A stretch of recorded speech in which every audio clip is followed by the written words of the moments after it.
사도행전 1장 11절까지는 사실 서론 부분입니다마는 사도행전에 나타나는 모든 내용에 골자들이 다 들어있다고 볼 수 있습니다. 어떤 면에는 총 주제를 그대로 담고 있는 본문입니다. 이런 의미에서 1장 적어도 3절부터 11절까지는 우리가 충분히 검토를 하고 넘어가야 합니다. 그 나머지 부분은 여기에 나오는 이 서론 부분을 하나하나 뜯어서 전부 설명하고 사건을 전개하는 데 지나지 않습니다. 예수님이 40일 동안 나타나셨습니다. 부활 후에 40일 동안 나타나셨습니다. 우리가 좀 어린아이 같은 마음을 가지고 이 예수님이 부활하신 후에 어떤 몸을 가지고 나타나셨을까 하고 한번 생각해 보면 약간 좀 종잡지 못하는 그런 신비스러움이 있습니다. 예수님은 부활하셔서 분명히 제자들 앞에 나타나실 때는 본래의 모습 그대로였습니다. 뭐 더 달라졌다든지 그런 것 없었습니다. 어떤 면에는 변화산에서 나타났던 것처럼 광채가 휘한하고 사람들이 감히 올려다볼 수 없을 만한 그런 어떤 영광스러운 모습도 아니었습니다. 본래 모습이요. 게다가 너무 평범한 모습이었기 때문에 엠마오로 가는 두 제자가 보았을 때도 뭐 그렇게 대수로운 사람으로 취급을 하지 않았습니다. 심지어는 십자가에서 못 박히고 창에 찔린 그 상처를 그대로 또 안고 계셨습니다.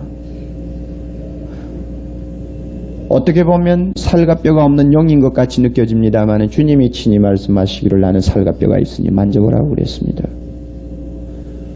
어떤 면에는 전혀 음식은 필요 없을 것 같은데 제자들하고 같이 또 잡수셨습니다. 그러면서도 시간과 공간의 구애를 받지 아니하고 자신이 나타나고 싶으실 때 나타나시고 물러가고 싶으실 때 물러가고 어떤 장벽이나 어떤 문이 있어도 전혀 구애받지 아니하고 갈릴리에서 예를 들어 사색을 한다든지 사람의 말을 갖다 붙이기 시작하면 이거는 잘못하면 이단이 빠지는 길로 빠지게 됩니다. 그러므로 하나님께서 더 이상 설명하지 않는 자리에서는 다시 말하면 스탑하고 주님이 명령하는 자리에서는 더 이상 들어가지 말아야 합니다. 성경에 있는 그대로 만족할 수밖에 없습니다. 설명은 할 수가 없어요. 이와 같은 신비스러운 몸을 가지고 우리 주님이 제자들에게 40일 동안 여러 번 나타나셨습니다. 나타나신 대상들은 고린도전서 15장 보면 베드로에게 12제자에게 500여 명 제자들에게 또 예수님의 동생 야고보에게 또 모든 사도들에게 역시 제자들이죠. 그 다음에 바울에게 이렇게 나타나셨다고 기록을 하시고 계시는데 여자들의 사건은 전부 제외를 했습니다. 그것은 여자들을 무시해서 제외한 것이 아닙니다. 그 당시 성경을 기록하는 패턴이 그랬습니다. 통계나 어떤 중요한 사건에서 여자들을 끼지 않도록 구약 때부터 성경 기록에 그 하나의 원칙이 되어 있었습니다. 사실 그러나 누구누구에게 나타났다는 이런 일련의 일람표를 쓸 때에 여자들이 전부 빠졌지만은 남자보다도 여자들이 훨씬 부활하신 예수님과 관계가 더 깊다는 것을 우리는 쉽게 알 수 있습니다. 500여 사람들에게 나타났을 때도 여자들이 끼었을까 안 끼었을까 그거는 물을 필요가 없습니다. 비록 숫자는 남자들만 해였지만은 통계상 여자를 안 넣으니까 숫자는 남자들만 넣었지만 그 가운데 여자들이 몇백 명이 끼어 있었는지 우리는 전혀 예상할 수가 없습니다. 또 모든 사도들이 있을 때 나타나셨다고 할 때도 우리가 성경에 보면 꼭 12명만 있은 자리가 아닙니다. 자주 보면 대표로 12명이라고 말하지만 그 주변에 몇 명이 끼어 있었습니다. 좋은 예가 다음에 우리가 검토하게 될 ματ대아라고 하는 사람입니다. 그 사람은 예수님이 세례를 받으신 이후부터 부활할 때까지 항상 떠나지 않고 12사도들과 함께 동행했다고 하는 것이 분명히 나타난 사람입니다. 그런 거 보면은 예수님이 부활하신 모습을 본 사람들 중에 오히려 여자들이 더 많았을 확률도 있습니다. 사실 부활하신 주님을 가장 먼저 만난 분이 누굽니까? 여자입니까? 남자입니까? 여자입니다. 예, 가장 먼저 만나신 분이 여자입니다. 그게 무슨 뜻이 없이 그냥 막달라 마리아가 너무 애절하게 예수를 찾으니까 나타났을까? 글쎄 그런 의미도 있겠지만은 하나님 편에서는 큰 뜻을 갖고 계십니다. 제가 남자분들을 가소평가하는 것은 아닙니다. 그러나 복음 사역에서는 여성들이 차지하는 그 비중이라는 것은 헤아릴 수 없이 큽니다. 그래서 좀 담이 큰 여자들 중에서 왜 여자 목사는 없느냐, 내가 여자 목사가 되겠다 하고 나설만도 합니다. 왜냐하면 교회 비례를 보나 여성들의 활동을 보면 그렇게 한번 해볼 만도 해요. 안 돼서 좀 가련하지만 교회에서도 어떤 교회는 그래요. 왜 여장로가 없느냐, 여장로를 뽑아라, 교회의 70%가 여자다 하고 막 항의하는 교단도 있습니다. 그래서 어떤 교단에는 여장로들이 있어요. 불행하게도 우리 교회 겨우 여성들은 여장로가 나올 수 없는 교회를 오셔서 안 됐지만, 그러나 우리 성경 원칙대로 합시다. 성경은 여자들을 그렇게 내세우고 앞세우고 하잖아요. 오히려 여자들을 앞세우고 내세우고 막 남자보다 위에 앉히고 하면 꼴 보기 싫어요. 이상해요. 참 이상하다고. 왜 그런가 하면 하나님이 그렇게 질서를 만들었어요. 항상 여성은 여성의 위치에서 아름답고 남성은 남성의 위치에서 아름답고, 이걸 자꾸 뒤집으려고 해서 여권운동, 여권해방운동, 자유부인하고 떠드는데, 그래 봐야 뭐예요? 결국 여자지요. 그래 봐야 여자고, 자기 하나님께서 창조 때 정해놓은 그 범위를 벗어나지 못하면서 괜히 발부둥을 친다고요. 그러니 우리 성경은 참 망고불변의 진리입니다. 여성은 여성의 위치에서 아름다운 거예요. 그러나 받을 은혜는 남자 못지않게 하나님이 큰 은혜 주시는 거 우리가 잘 압니다. 여러분, 예수님이 40일 동안 제자들에게 자주 나타나실 때는 어디 계셨다고 생각됩니까? 왜냐하면 승천 문제가 뒤에 나오니까 한번 결부를 시켜봅니다. 예수님이 승천하시기 전까지는 공중에 배회하고 다녔나요? 아니면 어느 지구 모퉁이에 앉아서 혼자 계시다가 나타나고 싶을 때 갑자기 나타나시고 그랬을까요? 이것도 약간 좀 사색이 흐르기 쉬운 하나의 이야기인데, 그러나 승천을 우리가 좀 다른 차원에서 생각을 하려고 하면 한번 검토를 해야 되겠어요.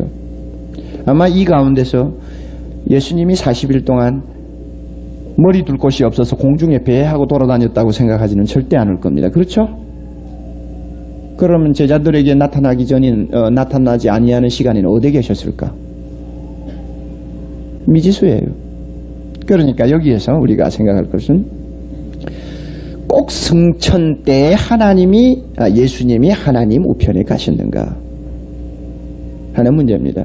꼭 승천 때 올라가시고 그 전에는 올라가지도 못하고 지상에서나 공중에 계셨는가 하는 문제를 우리가 생각할 수 있는데, 우리가 상식적으로 보아도 그 둘을 나눈다는 것은 좀 이상합니다. 대부분의 학자들도 그렇게 생각합니다.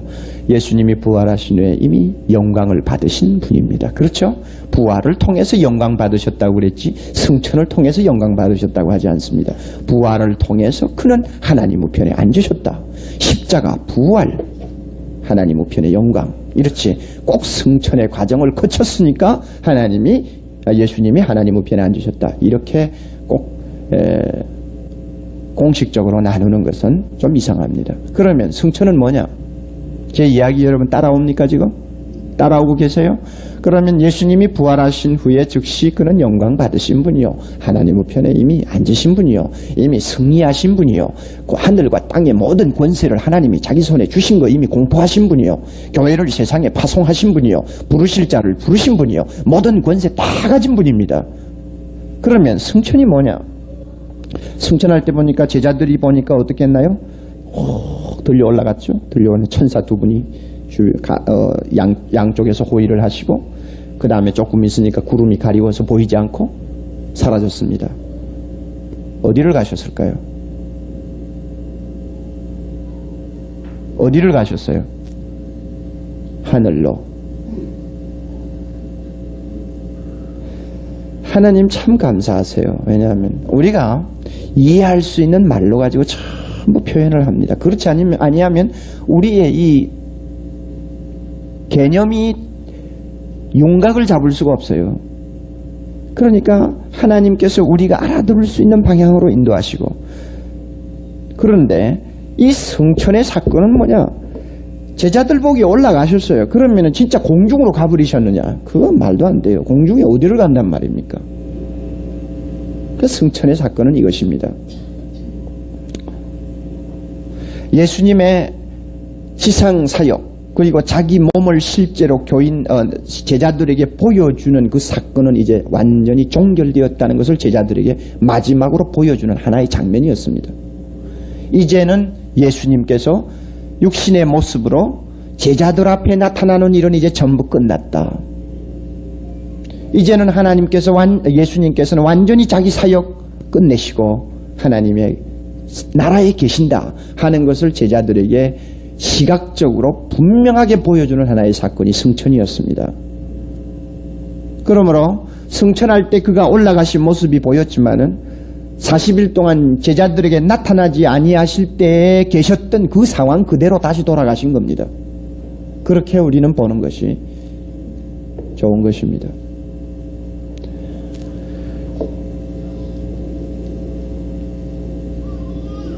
(40일) 동안은 예수님께서 제자들을 특별 방문하신 것입니다. 하실 일이 있었어요. 그래서 특별 방문하셔서 제자들을 만나셨습니다. 그러면 40일 동안 나타나셔서 제자들에게 방문하시면서 하실 일이 무엇이었는가? 두 가지. 첫째는 자신이 부활하셨다는 데 대한 확실한 증거를 제자들에게 남겨놓는 것입니다. 이게 첫째 목적이요. 만약 이 목적이 없었다면 아예 40일이라는 기간을 주님께서 설정할 이유가 없습니다. 부활하셔서 성천하시면 그것으로 끝나는 거죠. 부활하셔서 하나님 우편에 앉으셨으면 그것으로 끝났죠. 그러니 목적이 있었기 때문에 주님이 제자들을 방문하신 것입니다. 방문하실 때에도 제자들이 만나기에 전혀 불편이 없는 모습으로 나타나신 것입니다. 저는 하나님 나라에서 예수님이 막 매맞은 막 상처투성이 그대로 가시관 쓰셔서 막 그냥 꿰맨 자리 그대로 못자국 있는 그 험한 손 그대로 계신다고는 보지 않아요. 여러분 그렇게 생각하세요?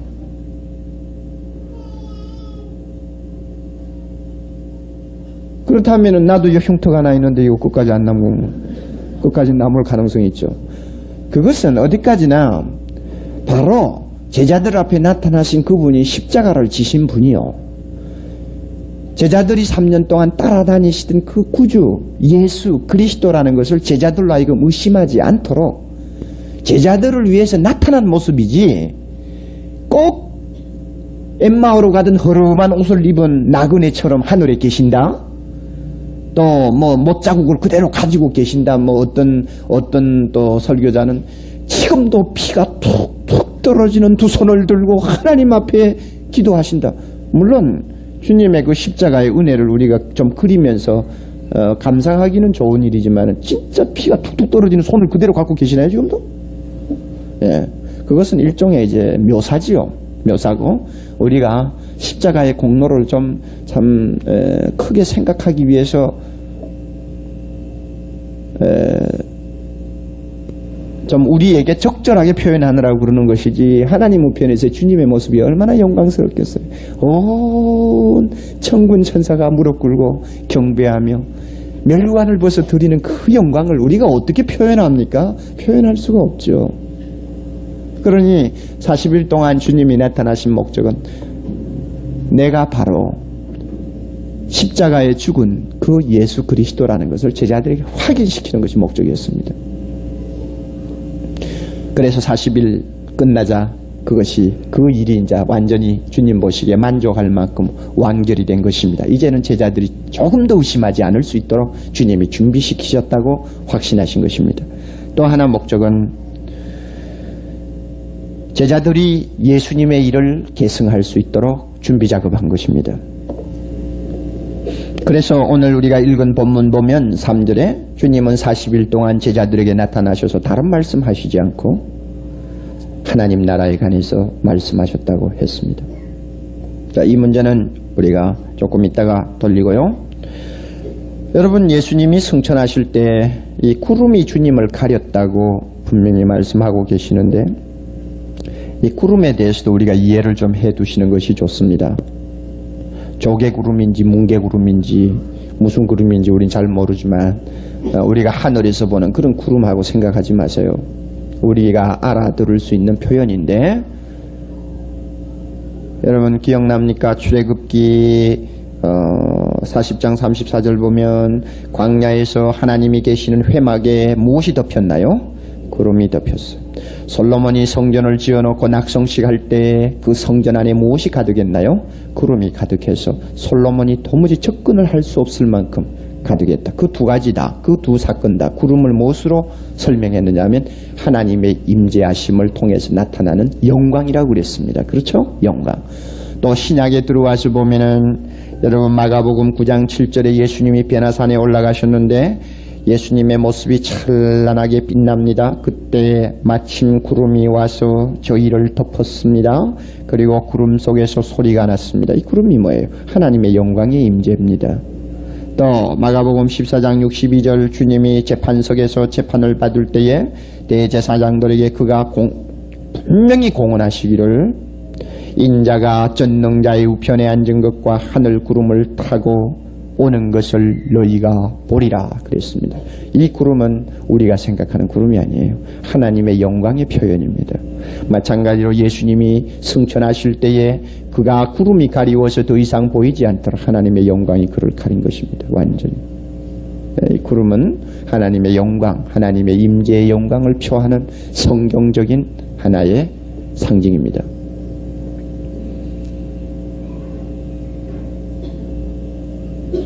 장차 우리가 주님 맞이할 때도 마찬가지겠죠.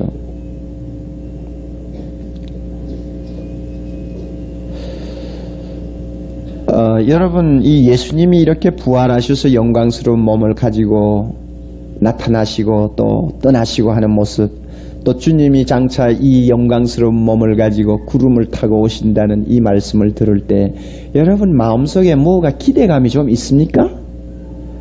아이고 좀 더 늦게 왔으면 좋겠다. 내가 환갑 지나고 나서. 여러분 어떠세요? 진짜 기대감이 있나요? 참 사모하는 마음 있어요? 진짜?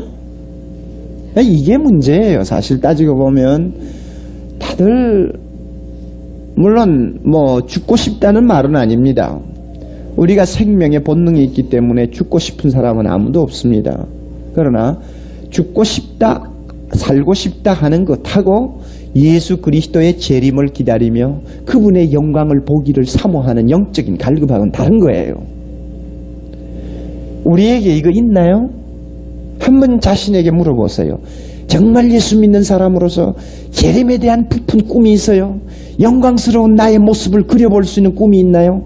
영원한 하나님 나라에서 주님과 함께 살 그 꿈을 생각하면은 아무리 어려움과 고통이 내 발밑에 지금 쌓여 있다고 할지라도 나는 그것을 극복할 수 있고 오히려 찬송할 수 있는 그 소망이 있나요?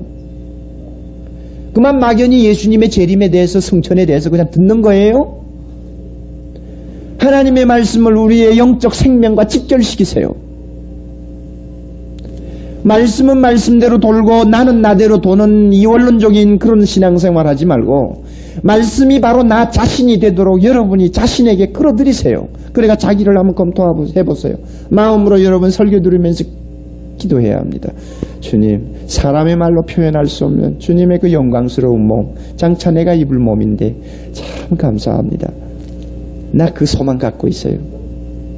겉사람은 후패하지만 속사람은 날로 새로워지는 이유가 이와 같은 소망이 있기 때문이 아닙니까?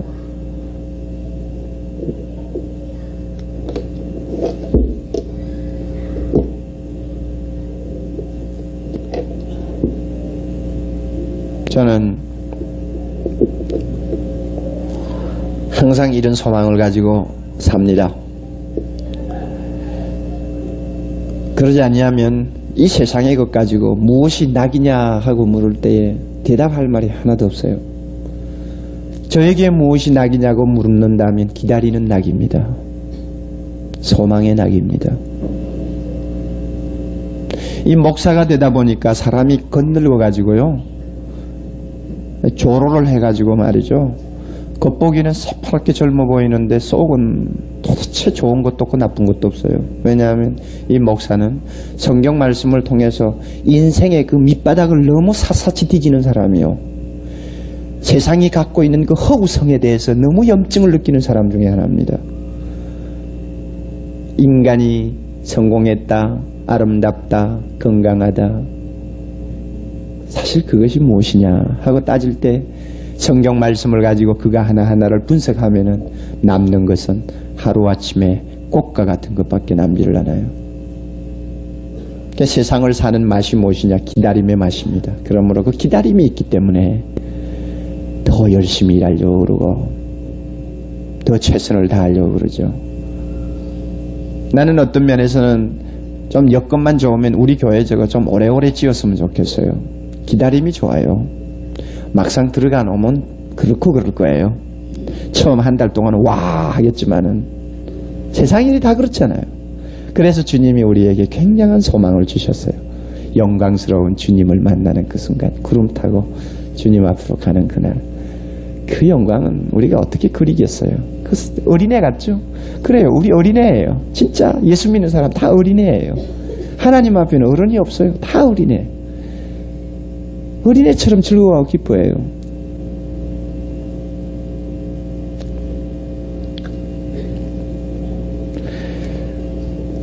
(40일) 동안 예수님이 제자들과 나눈 중요한 주제는 하나님 나라라고 했습니다.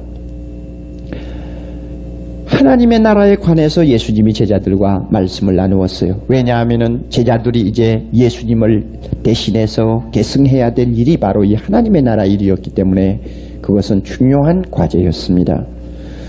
로마 캐톨릭 교회에서는 40일 동안 예수님이 제자들에게 가르치신 내용 중에는 교황제도, 그 다음에 성직자제도, 그 다음에 7가지 성례에 관한 것을 가르쳤다고 어거지를 하고 있습니다. 참 그거 보면 한심한 사람들, 그걸 듣고 아멘 아멘 하는 사람들도 한심하고, 어디 성경에 그런 근거가 있어요? 하나님 나라에 관해서 이야기했다고 했지 어디 교회 뭐 성직제도, 뭐 교황제도, 뭐 성찬 세례 외에 5가지 성례식을 더 만들어가지고 이것을 예수님이 40일 동안 제자들에게 가르쳐주고 갔다고 어디에 그런 근거를 이야기할 수 있습니까?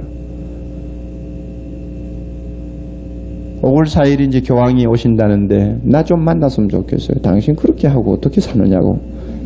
양심이 아파서 거짓말하는 말이에요. 내가 다른 뭐 교파를 비난하는 거 아니에요. 잘못된 것은 말씀을 통해 수정해야 되겠는데 종교개혁 이후 400년이 흘러도 아직도 옹고집을 그대로 하고 있으니 절대 그런 거 가르친 것 아니에요. 하나님 나라에 관한 일을 가르쳤어요. 그러면 하나님 나라가 뭡니까?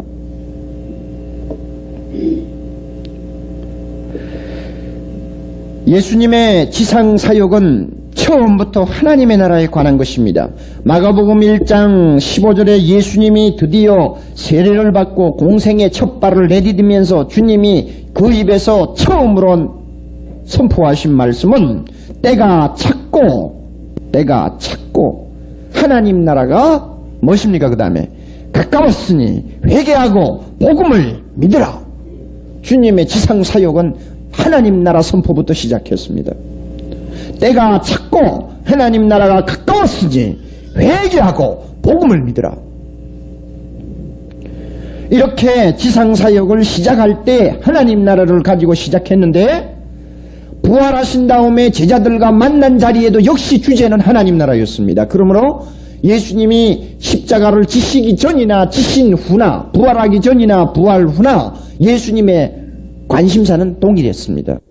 저 공산 치하에 있는 형제들 위해 기도하고, 저 외국에 나가 고생하는 선교사들 위해 기도하고, 생애 평화를 위해 기도하고, 목사를 위해 기도하고, 사랑의 교회를 위해 기도하고. 여러분, 다리 병신이라고 해가지고 나이가 많다고 해서 그 사람이 어서 죽어야 되는 인생을 사는 것입니까? 아닙니다. 다 잘못하면 여러분이 잘못하면 착각하기 쉬워요. 부활 전에는 주님이 이런 면에서 특별히 관심을 갖고 말씀하셨지만 부활 후에는 이런 면으로 말씀하셨다. 이러면 여러분이 이중으로 차이를 둘 수 있지만 그렇지 않습니다. 하나님 나라입니다. 사도행전도 보면 1장 3절에 하나님 나라에 관한 대화가 나오죠. 28장 31절 마지막에도 하나님 나라 이야기로 끝납니다. 28장 마지막에 여러분이 보시면 한번 돌려보실래요? 제일 마지막 장, 제일 마지막 절. 담대히, 바울이 지금 담대히, 그 다음에 다 같이요. 하나님 나라를 전파하며 주 예수 그리스도께 관한 것을 가로치되 그 많은 사람이 없었더라. 이 사도행전은 이 하나님 나라에서 시작해서 하나님 나라로 끝나요. 그러면 여기에서 하나님 나라가 뭡니까? 주 예수 그리스도에 관한 것과 하나님 나라와 똑같은 말입니다. 똑같은. 하나님 나라의 내용이 주 예수 그리스도에 관한 것입니다. 그래서 40일 동안 제자들은 자기들을 방문하신 예수 그리스도와 함께 하나님의 나라에 관한 특별 교육을 받았습니다. 그런데도 제자들은 끝까지 풀리지 않는 문제를 갖고 있었습니다.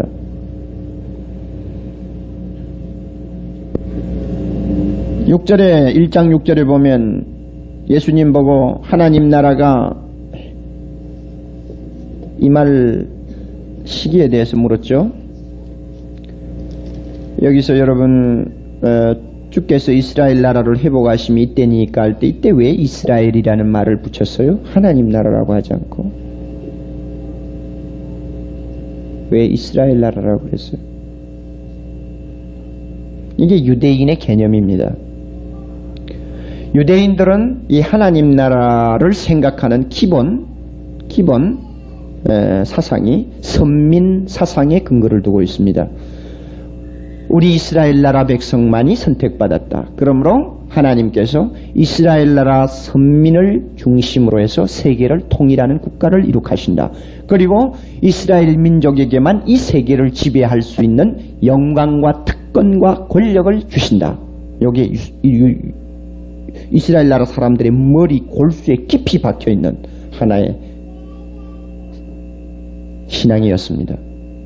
그러니 우리가 사복음서를 읽을 때도 제자들이 자주자주 이 문제 때문에 당황하게 되죠. 주님이 하시는 말씀을 전부 그런 식으로 해석한다고요. 아, 예수님이 이제는 등극하시면 이스라엘 나라가 이제 세계를 지배하게 되는구나. 항상 이렇게만 착각을 하고 있다고요.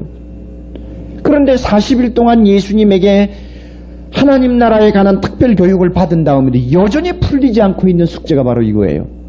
하나님 나라라고 그러지 않았어. 이 사람들 이스라엘 나라가 회복되는 것이 이때니까 끝까지 자기 민족을 중심으로 한 세계 통일을 지금 고집하고 있는 것입니다. 그리고 여기서 회복이라고 하는 말이 또 재미있습니다. 지금 이스라엘 나라가 속국이 되어 있지 않습니까? 사실 여러분 이스라엘 나라를 지도로 한번 보세요.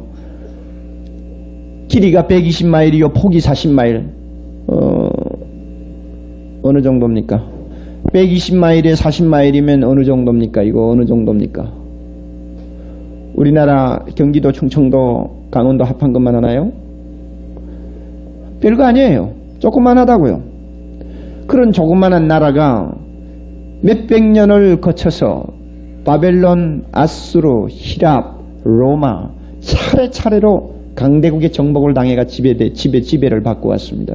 그러므로 현실적인 면에서 볼 때는 이 이스라엘 나라가 세계를 지배하는 어떤 파라다이스를 건설하리라고는 도무지 생각할 수 없는 전혀 근거가 이제는 없어져 버린 그런 상황이에요. 절망적인 상황이에요. 그런데도 이 이스라엘 백성들은 끝까지 고집을 합니다. 반드시 온다.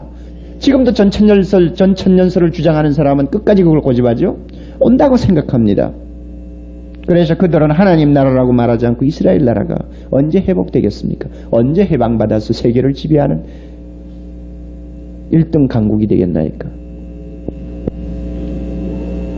주님이 이와 같은 어처구니 없는 질문을 받으셨으면서도 예수님이 전혀 나무라시든지 그들의 말을 부정하는 그런 표가 전혀 안 납니다. 그 이유가 무엇입니까? 그들이 바른 말을 했기 때문인가요? 왜? 예수님은 자주자주 그러셨죠. 제자들이 잘못하는 말도 그대로 유보시키면서 넘어갑니다. 이유가 뭡니까? 지금은 깨달을 수 없지만 반드시 때가 되면 깨닫게 된다는 걸 아셨기 때문입니다. 언제입니까? 그 때가? 오순절 성령이 임하셔서 그들이 진리의 영을 소유하게 되면, 진리의 영으로 충만하게 되면 지금 깨닫지 못하는 것을 완전히 깨닫는 사람이 됩니다. 나중에 우리 사도행전 넘어가면 그거야 너무나 자명한 사실이 되어버리는데, 그래서 예수님이 거기에 대해서 언급하지 않고 한 가지만 대답을 하셨습니다. 제자들이 묻고 싶은 것은 지금 당장 이스라엘 나라가 회복이 되고 하나님 나라가 건설되는 줄 알았습니다. 여기에 대해서 주님이 한 가지 단서를 정확하게 붙여서 다시는 이스라엘 국가가 세계를 지배한다고 하는 정치적인 망상은 절대 하지 못하도록 아예 마지막 촛불을 확 꺼버렸어요. 때와 기한은 아버지께서 자기의 권한에 두셨으니 너희가 알 바가 아니고 너희들이 앞으로 해야 할 일은 증인이 된다는 것이다. 그랬죠? 여러분, 여기에서 때와 기한이라고 하는 말을 여러분이 이해를 하시겠나요?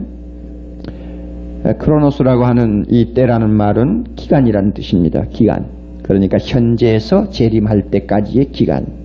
이 기간이 한 달인지 두 달인지 1년인지 2000년인지 우리 전혀 모릅니다. 기간. 이 기간도 너희들이 알 바가 아니고 너희들의 권한에 속한 것이 아니고, 그 다음에 시기라는 것은 소위 카이로스라고 하는 시기라는 것은 일시라는 말입니다. 일시, 결정적인 때. 예수님이 오시는 바로 일시, 이것을 말합니다. 그러니 언제 주님이 오실지, 언제 하나님 나라가 완성될지, 얼마나 기간이 남았는지 하는 것은 사람들이 그렇게 관심을 가지고 말을 하지 않아도 된다 하는 이야기입니다. 오클라호마시의 제1침례교의 강사로 초빙되었던 어떤 유명한 부흥사가 그 교회에 와가지고 무슨 재림론을 강의를 했는지는 잘 모릅니다만 어떻게나 예수님의 재림에 대해서 임박했다고 하는 초조감을 가지고 강조를 많이 했는지 당장 임하신다고, 준비해야 된다고 막 역설을 했습니다. 여러분, 이건 나쁜가요? 나쁩니까? 요사이 이단들이 하도 그런 그 잘못된 메시지를 너무 악용하니까 우리 건전하게 말씀을 배우려고 하는 사람들은 예수님이 임박하셨다, 재림이 가까웠다 하는 말을 그렇게 성급하게 막 주장을 안 하려고 하는 또 그런 경향이 좀 있어요. 그런데 어떻습니까? 이것은 주장해야 됩니까? 안 해야 됩니까? 예수님도 깨어 있으라, 등불을 들고 기다리라. 예수님도 굉장히 초조한 자세로 가르쳤다면 2000년이 지난 오늘 우리는 어떻습니까? 그만큼 더 적극성을 가지고 강조해야 되는 것은 사실입니다. 이게 잘못된 거 아니에요. 그런데 이 양반은 조금 지나쳤던 것 같아요. 부흥의 기간 동안 한참 그렇게 가르치는데 부흥의 기간 동안 오후에 시간이 있어서 오클라호마시를 자기가 이제 드라이브를 하고 내려가는데 자기가 예배 시간에 만났던 그 교회 어떤 장로님인지 집사님인지 하는 분 집을 지나가는데 그 정원에서 나무를 심고 있었습니다. 미국 사람들 울다리가 없으니까 다 보이잖아요. 나무를 심고 있어. 그래서 이 양반이 화가 났습니다. 강사가 차를 세우고 내려가가지고는 찾아가서 어쩌냐게 제가 당신에게 설교한 것 잘 못 들으셨나요? 내 설교를 당신이 거부하는 것입니까? 그러니까 나무를 심는 사람이 깜짝 놀래가지고 목사님 무슨 말씀을 하시죠? 예수님의 재림이 가까웠다고 했지 않습니까? 가까웠는데 무슨 나무를 심고 있습니까? 아니 단지 우리 정원에 나무가 좀 필요해서 심고 있는 중입니다. 이 나무가 자라가지고 무슨 열매 딸 때까지 주님이 안 오실 것 같아요? 그런 어리석은 짓 하지 말고 주의 일이나 열심히 하십시오 이랬다고요. 여러분, 이런 정도면 어떻게 됩니까? 어떻게 돼요? 아마 만약에 이렇게 가르친다면 참 혼란이 대단히 일어날 것입니다. 뭐 한마디로 말해서 내일 죽을 테니까 오늘 소 잡아 먹자는 식인데 그냥 다 그냥 집어치우고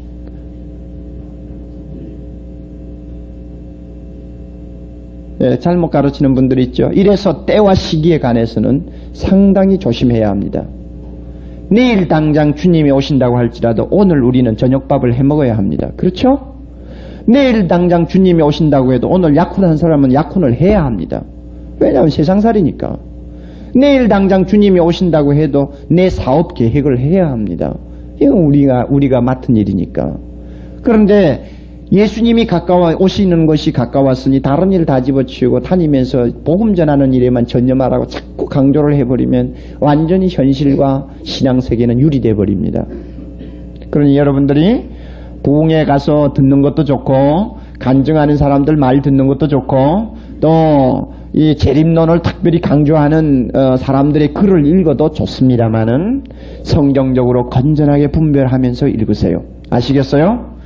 예, 많은 사람들이 휴거를 읽고는 상당히 흥분을 하고 굉장히 긴장을 하는 것을 많이 보았습니다마는 휴거 그 책 좋아요. 그러나 아무리 휴거가 아니라 대휴거를 읽었다고 해도 여러분이 현실 생활을 무시해버리면 그 사람은 주님 기다리는 사람이 아닙니다. 그건 논팽이지. 그렇죠? 예.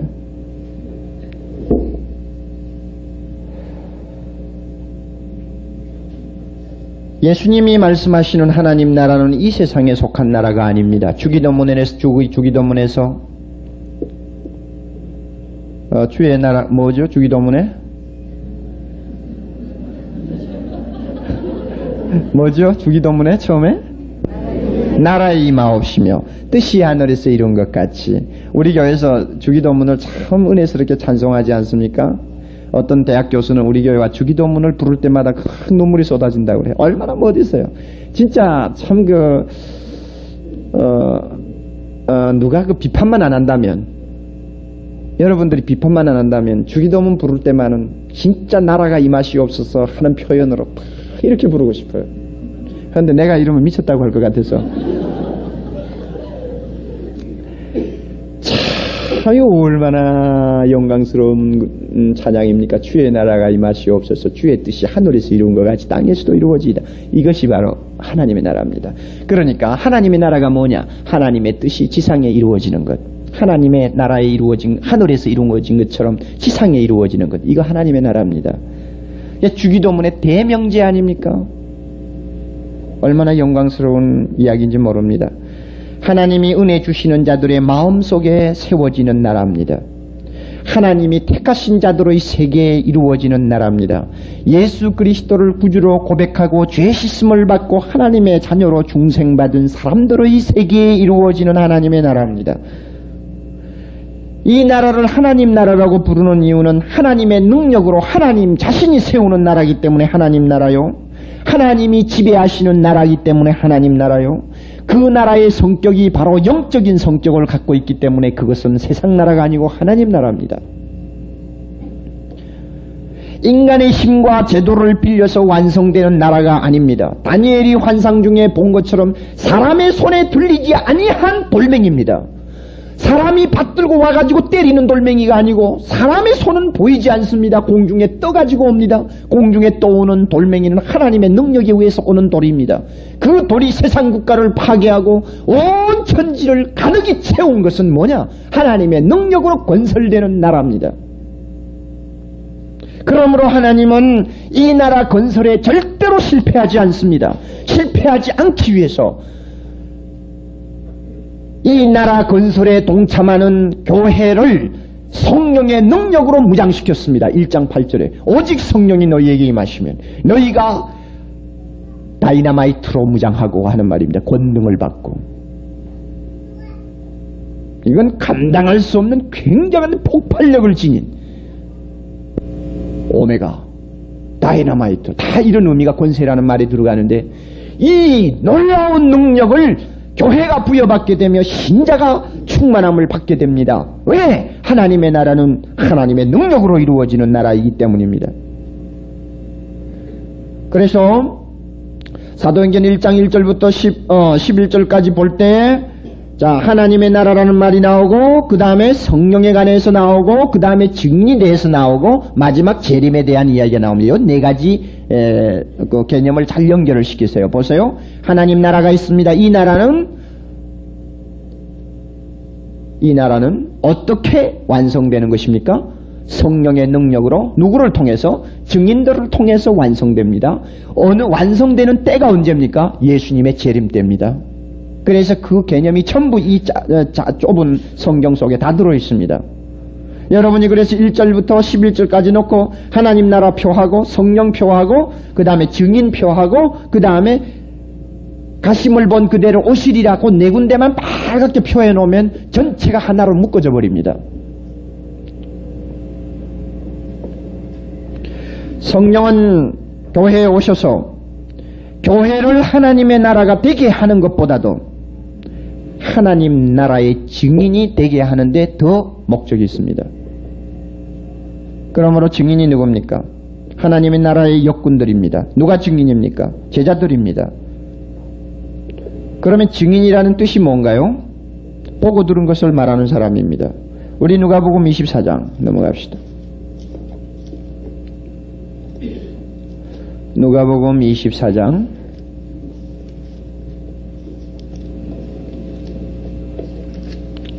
24장 45절부터 제가 읽으면서 몇 가지 지적해 드립니다.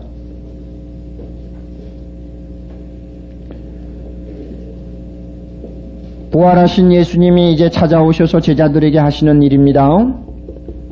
이에 저희 마음을 열어 성경을 깨닫게 하시고 46절 또 이르시되 이같이 그리스도가 고난을 받고 제3일에 죽은 자 가운데서 살아날 것과 또 그의 이름으로 제사함을 얻게 하는 회개가 예루살렘으로부터 시작하여 모든 족속에게 전파될 것이 어떻게 돼서? 기록되었으니 너희는 이 모든 일의 증인이로다. 자, 여기에서 중요한 포인트가 있습니다. 우리는 흔히 증인하면은 내 눈으로 똑똑히 보아야만이 증인 노릇할 수 있고 내 귀로 들어야만이 증인 노릇한다고 생각합니다. 체험을 좋아하고 환상을 좋아하는 사람은 환상 체험을 통해서 예수를 보아야만이 신이 나가지고 증거합니다. 그러나 예수님은 여기에서 분명히 이야기합니다. 성경에 기록된 것을 증거하라고 그랬습니다. 성경에 기록된 것을 가지고 증인 노릇하라고 그랬습니다.